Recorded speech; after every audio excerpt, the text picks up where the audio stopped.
In this week's highlight, we'll look at new energy vehicles as an alternative for local drivers. We'll also hear from a power expert about improvements to energy efficiency in the domestic market.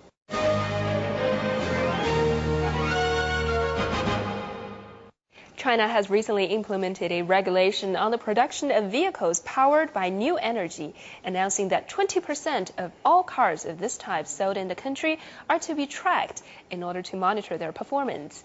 This week, Cai Jue discovers that there is still some way to go before new energy vehicles become a significant feature of the mass auto market in China. Hu Yijun is looking for a car priced between 200 and 300,000 yuan. The gasoline price surge in recent weeks has prompted him to look at cars which consume less fuel. I saw the ads for Prius, which is a hybrid car. I've just calculated that the car consumes 4 liters of gasoline per 100 kilometers, while normal cars need at least 7 liters. Going by current gasoline prices, the hybrid car Prius can save Hu nearly 16 yuan per 100 kilometers. Despite the lower cost of running the car, the purchase price is relatively high compared to other models.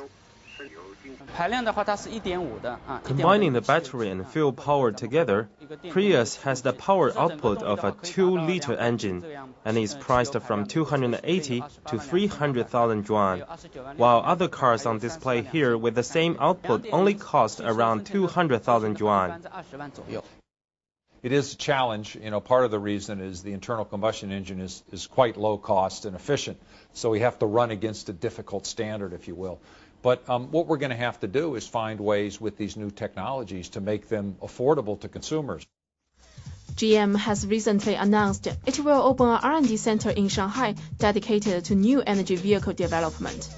Wagner says the key to making new energy cars cost competitive is to scale up production and quickly achieve high production volumes. However, the first step is for the government to make its choice on the way forward for alternative energy vehicles. The consequence on the infrastructure is going to be quite significant. If we go for hybrid, you will have to develop garage, you will have to, filling station for this car. Okay. If you go for diesel, well, you will have to improve the quality of diesel, the diesel quality in China, and that's going to take some time. Toyota, the world's largest car maker, is currently testing its hybrid models on the Chinese market.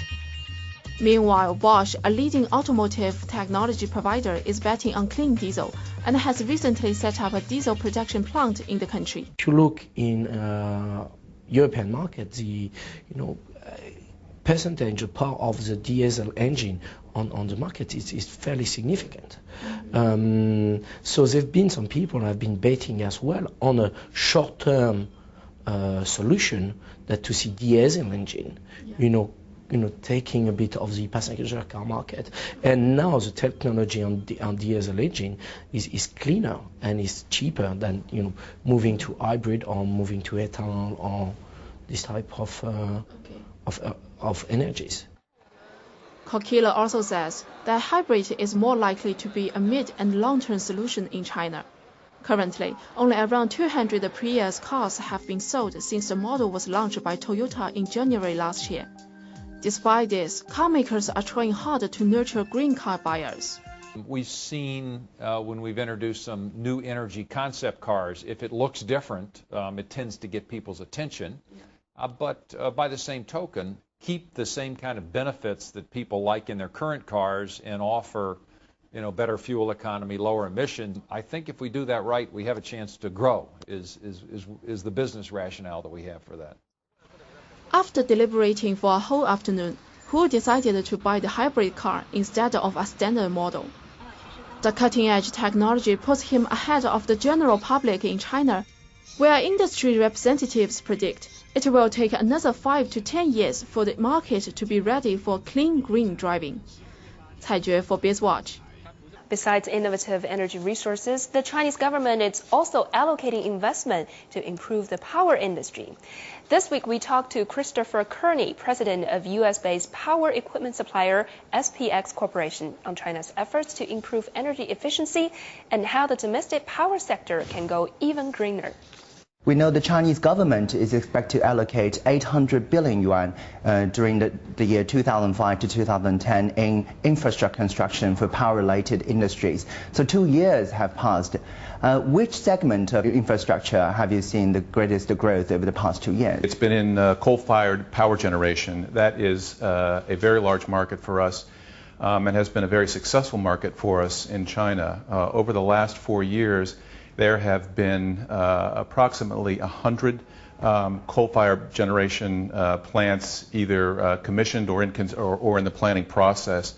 And we have cooling towers, will have cooling towers in about 39 of those plants. So very, very big market for us. We know the Chinese government highlights the importance of energy efficiency in its 5-year plan, the new 5-year plan. How do you forecast the market grow over the years? Well, we think the market in China will grow faster than anywhere in the world. We think the demand for electricity consumption in China over the next 25 years will grow at a rate of about 300% over that period of time. If you compare that to the rest of the world will grow at about 54%. So you can see that China is driving that growth in the world. Over that period of time, we think there will be about $20 trillion spent globally on power and energy, and China will drive that spend. The demand of mega cities, for example, like Shanghai and Beijing, and smaller cities, I presume it may vary a lot. It does vary a lot. You're exactly right about that. The growth in power generation really has started on the East Coast, but it's moving westward. And so in the rural parts of China where power is not existent, we think there will be incredible demand for power generation, and we're prepared to help support that demand with our technology. So, in terms of larger cities versus smaller cities, it really differs only in megawatts in terms of the size of the power generation facility. The government has recently declared that the supply has for the first time met demand in terms of power supply. So what's your take on this? I think there will be increasing demand for power for not only China, but really for the rest of the world. And so I think China has done a fabulous job in terms of providing that capacity and meeting that demand.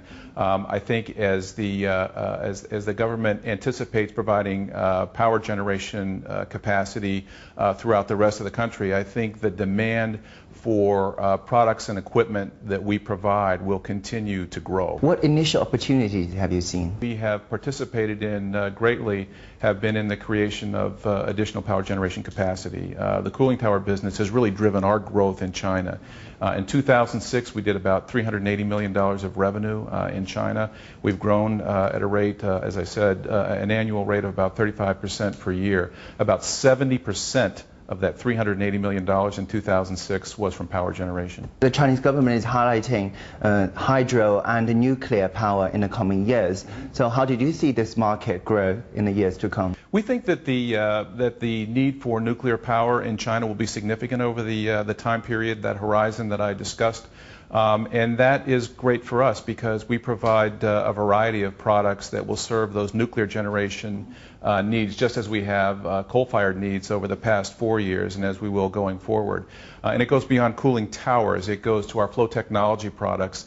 As I believe I mentioned before, with the 4 new nuclear power plants that have been announced that Westinghouse will construct, we will design, engineer, and produce very critical valves that are going to be used in those nuclear power generation facilities. Will you see more potential in the traditional sector, I mean the coal energy sector? I think there will be much potential in the coal sector in China. Coal is a very plentiful resource in China. I think it will continue to be a very significant means of power production. We've got a lot of environmentally friendly solutions that I think lend support to China's need for those products and the desire to come up with environmentally friendly solutions to the energy needs of this country.